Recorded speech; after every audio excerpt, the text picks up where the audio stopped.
ہیں شادی. اب لوگ اکٹھے پڑھتے ہو لڑکے لڑکیاں. اپنی شادی کے فیصلے خود نہ کرو، اپنے ماں باپ کے حوالے کرو. اس میں شرافت بھی ہے، اس میں برکت بھی ہے، اس میں رحمت بھی ہے، اور اس میں والدین کی دعائیں بھی ہیں. کورٹ میرج کو ہوا نہ دو. Boy friend girl friend culture ہمارا نہیں ہے. میرے نبی کے طریقے میں مرد اور عورت کا صرف نکاح سے تعلق ہے، اس کے علاوہ سب جہنم کی آگ ہے.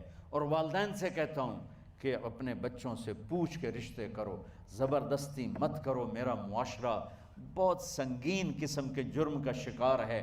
بچوں پہ مسلط کر دیتے ہیں، ایتھے ہی کرنی ہے، ایسے جٹاں چی کرنی ہے، بٹاں چی کرنی. پتہ نہیں آئے کتوں ہیں جٹ بٹ.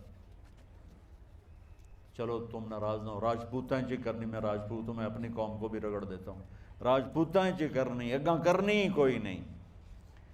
یہ ظلم و ستم اولاد پہ مت کرو. اپنی بچی سے پوچھو، اگر بیٹی ہاں کرے تو پھر قدم اٹھاؤ. اگر بیٹی کہتے میں نہیں کرنا چاہتی تو وہ نافرمان نہیں ہے. اللہ کے واسطے میری سنو. صرف تم نہیں سن رہے، اس کیمرے سے لاکھوں کروڑوں لوگ سن رہے ہیں. اگر بیٹا یوں کہہ دے کہ ابا میں نے یہاں شادی نہیں کرنی، میرا جی نہیں چاہتا ہے، تو وہ بیٹا نافرمان نہیں ہے، فرما بردار ہے. اس نے شریعت کا حق استعمال کیا ہے. اب ایسا ظلم مت کرو کہ نہیں اتھے ہی کرنی ہے، اتھے گھروں نکل جا. زندگی تم نے تو نہیں گزارنی، زندگی تو بچے نے گزارنی. میں قربان جاؤں. ایک حدیث سنو پہلے، پھر اگلی بات سناتا. ما تزوجت وما زوجت الا بوحی من السماء نزل به جبریل. لوگو سنو، میں نے جہاں شادی کی، میں نے جہاں بیٹی کی شادی کی، پہلے آسمان سے جبریل فرشتہ اللہ کا حکم لے کر آیا، پھر میں نے قدم اٹھایا. سمجھ گئے میری یہ بات؟ سمجھ گئے سارے؟ اب اگلی سنو. حضرت علی فاطمہ کا رشتہ لینے آ گئے، اور جبریل ان سے پہلے آ گئے کہ یا رسول اللہ فاطمہ علی کے لیے ہے. باپ محمد مصطفیٰ جیسا ہے، رشتہ مانگنے والا علی جیسا ہے، اور بیٹی فاطمہ جیسی ہے.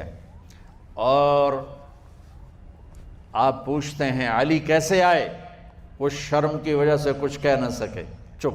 آپ کو تو پتہ تھا. آپ نے فرمایا فاطمہ کے رشتے کے لیے آئے ہو؟ کہا جی. تو جبریل تنال بیٹھا ہوا ہے کہ یا رسول اللہ اتھے ہی کرنا ہے. آپ نے ہاں نہیں کی، آپ نے کہا انشاءاللہ، اور یہ کہہ کر اٹھ گئے. انشاءاللہ نبی کا ہاں ہی ہوتا ہے. لیکن جبریل کے آنے کے باوجود اور اللہ کے کہنے کے باوجود میرے نبی کو بھی پتہ ہے کہ یہ رشتہ یہاں کاتب تقدیر نے لکھ دیا ہے، لیکن امت کو سبق سکھانے کے لیے آپ گھر تشریف لے گئے. بیٹی فاطمہ کہ جی یا رسول اللہ. کہا علی کا رشتہ آیا ہے، میں ہاں کر دوں؟ سبحان اللہ. میں اپنے دیہاتی بچیوں پہ مجھے رونا آ گیا کہ جنہیں پتہ ہی نہیں ہوتا سانو کہیں دے نال بندے پہن، جانور ہے یا انسان ہے. علی جیسا داماد. چلو علی کو چھوڑو، فاطمہ کو چھوڑو، جبریل آیا بیٹھا ہے، جبریل آیا بیٹھا ہے. اس کے بعد فاطمہ سے پوچھنے کی کیا بات؟ جبریل آ کر کہہ رہا یا رسول اللہ، اللہ کہہ رہا ہے فاطمہ علی کے لیے ہے اور علی فاطمہ کے لیے ہے، اور پھر آپ کہتے ہیں بیٹی فاطمہ ہاں کر دو. ہماری تو آج کی بیٹیاں انکار نہیں کرتی، چپ کر کے گاں ماج طرح بن چھڑ دین قلعے نال.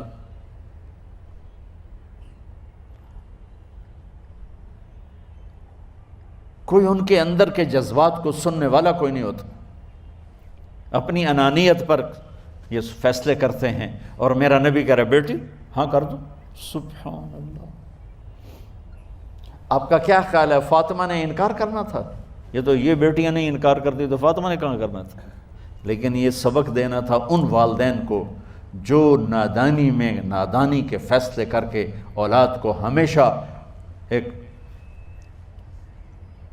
ٹھنڈی آگ میں دھکا دے دیتے ہیں. حضرت فاطمہ رضی اللہ تعالیٰ عنہا نے جب ہاں کی، پھر آپ باہر نکلے. اچھا مزے کا واقعہ ہو، حضرت علی اٹھ کے باہر نکلے تو صحابہ باہر کھڑے انتظار کر رہے تھے کہ کیا ہوا. حضرت علی کو بھیجنے والے تھے عبد الرحمن بن عوف. پہلے ابو بکر گئے تو آپ نے انکار کر دیا، عمر گئے، رشتہ مانگا، آپ نے انکار کر دیا۔ عبد الرحمن بن عوف نے علی سے کہا آپ جائیں، آپ کا رشتہ رد نہیں ہوگا۔ کہنے لگے میرا تو ذاتی گھر بھی کوئی نہیں، مجھے کہاں سے رشتہ ملے گا، میں تو بالکل غریب ہوں۔ کہا نہیں تم جاؤ۔ تو واپس آتے انہوں نے عبد الرحمن بن عوف پہ چڑھائی کر دی، ویکھیا ہے نا تو مینوں گلے آئی، انکار ہو گیا۔ تو صحابہ نے پوچھا کیا ہوا؟ کہا کچھ کہا ہی نہیں، چپ کر کے اٹھ گئے۔ تو عبد الرحمن بن عوف کہنے لگے کچھ بولے صحیح، کہ بس اتنا کہا انشاءاللہ، کہا تو مبارک ہو، نبی کا انشاءاللہ ہاں ہوتا ہے۔ کہا اچھا، تو اتنے میں آپ باہر تشریف لے۔ کہا علی، کہا جی، کہا لو بلاؤ، لوگوں کو بلاؤ۔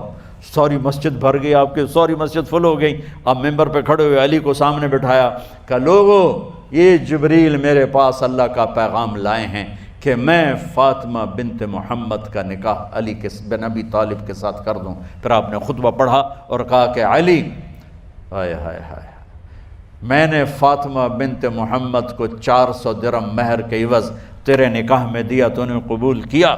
حضرت علی نے زور سے نعرہ لگایا میں نے قبول کیا، اور سجدے میں چلے گئے، اللہ کا شکر کا سجدہ ادا کیا۔ پھر میرے نبی نے وہیں سارے مجمع کو شہد کا شربت پلایا اور تازہ کھجوریں کھلائیں۔ اور پھر جب رخصتی ہوئی تو آپ نے حضرت علی سے فرمایا کہ آپ آ کے لے جاؤ۔ پھر آپ نے حضرت ام سلمہ، حضرت حفصہ